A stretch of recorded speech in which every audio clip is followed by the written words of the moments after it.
There's no feeling more intense than starting over. If you deleted your homework the day before it was due, as I have, or if you left your wallet at home and you have to go back after spending an hour in the commute, if you won some money at the casino and then put all your winnings on red but it came up black, if you got your best shirt dry cleaned before a wedding and then immediately dropped food on it, if you won an argument with a friend and then later discovered that they just returned to their original view, starting over is harder than starting up. If you're not ready for that, like if you've already had a bad day, then what you're about to go through might be too much. Feel free to go away and come back. I'll be here. Alright, thanks for coming with me on this trip. I'll understand if you have to take a break at any point. Just find a safe place to stop and quit the game. And don't worry, I'll save your progress, always, even your mistakes. This game is a homage to a free game that came out in 2002, titled Sexy Hiking. The author of that game was Jazzuo, a mysterious Czech designer who was known at the time as the father of B-games. And B-games are rough assemblages of found objects. Designers slap them together very quickly and freely, and they're often too rough and unfriendly to gain much of a following. They're built more for the joy of building them than as polished products. In a certain way, Sexy Hiking is the perfect embodiment of a B-game. It's built almost entirely out of found and recycled parts, and it's one of the most unusual and unfriendly games of its time. In it, your task is simply to drag yourself up a mountain with a hammer. And that act of climbing, in the digital world or in real life, has certain essential properties that give the game its flavor. No amount of forward progress is guaranteed. Some cliffs are too sheer or too slippery. And the player is constantly, unremittingly in danger of falling and losing everything. Anyway, when you start Sexy Hiking, you're standing next to this dead tree that blocks the way to the entire rest of the game. It might take you an hour to get over that tree, and a lot of people never got past it. You prod and you poke at it, exploring the limits of your reach and your strength, trying to find a way up and over. And there's a sense of truth in that lack of compromise. Most obstacles in video game worlds are fake. You can be completely confident in your ability to get through them once you have the correct method or the correct equipment or just by spending enough time. In that sense, every pixelated obstacle in Sexy Hiking is real.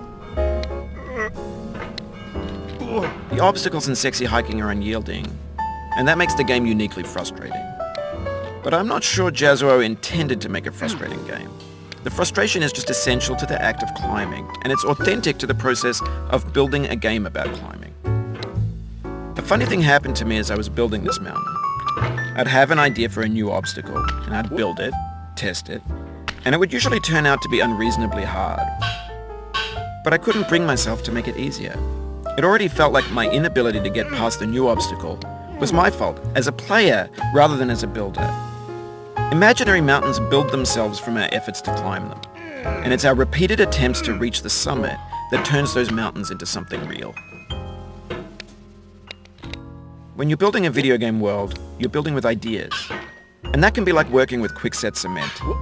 You mold your ideas into a certain shape that can be played with, and in the process of playing with them, they begin to harden and set until they're immutable, like rock. And at that point, you can't change the world. Not without breaking it into pieces and starting fresh with new ideas. For years now, people have been predicting that games would soon be made out of prefabricated objects, bought in a store and assembled into a world. And for the most part, that hasn't happened, because the objects in the stores are trash. I don't mean they look bad or that they're badly made, although a lot of them are. I mean they're trash in the way that food becomes trash as soon as you put it in the sink. Things are made to be consumed and used in a certain context, and once the moment is gone, they transform into garbage. In the context of technology, those moments pass by in seconds. Over time, we've poured more and more refuse into this vast digital landfill that we call the internet. It now vastly outnumbers and outweighs the things that are fresh and untainted and unused.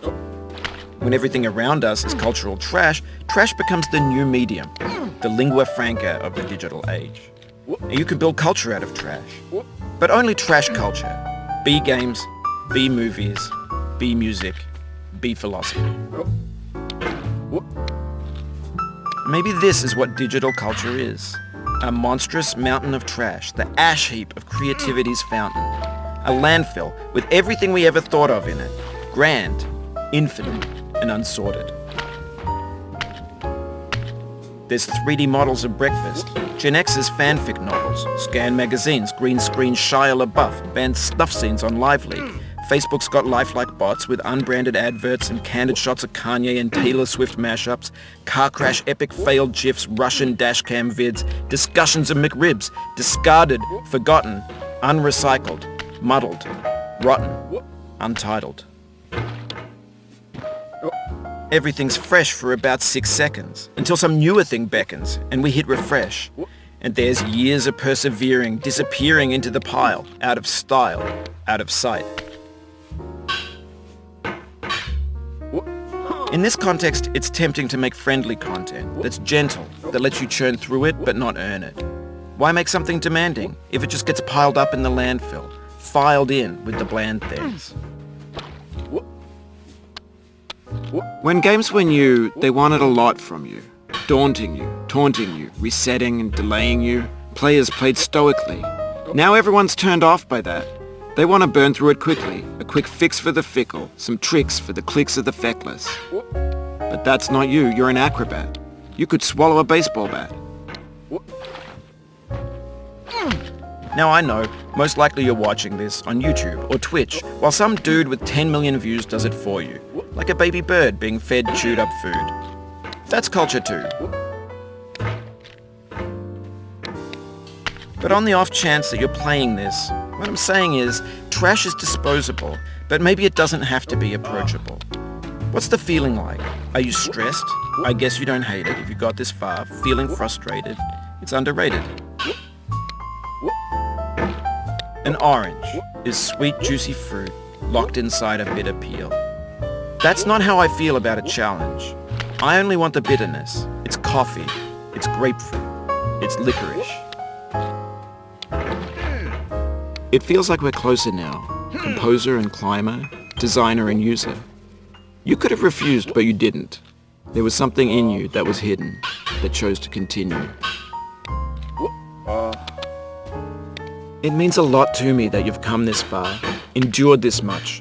Every wisecrack, every insensitivity, every setback you've forgiven me is a kingly gift that you've given me.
We have the same taste, you and I.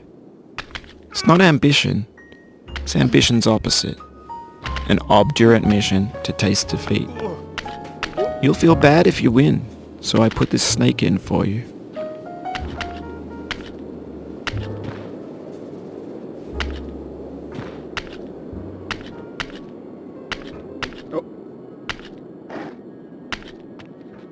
Have you thought about who you are in this? Are you the man in the pot, Diogenes? Are you his hand? Are you the top of his hammer? I think not. Where your hand moves, the hammer may not follow, nor the man, nor the man's hand. In this you're his will, his intent, the embodied resolve in his uphill ascent. Now, you've conquered the ice cliff, the platforms, the church, and the rectory, the living room and the factory, the playground, the construction site, the granite rocks, and the lakeside. You've learned to hike. There's no way left to go but up, and in a moment I'll shut up. But let me say, I'm glad you came.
I dedicate this game to you, the one who came this far. I give it to you with all my love.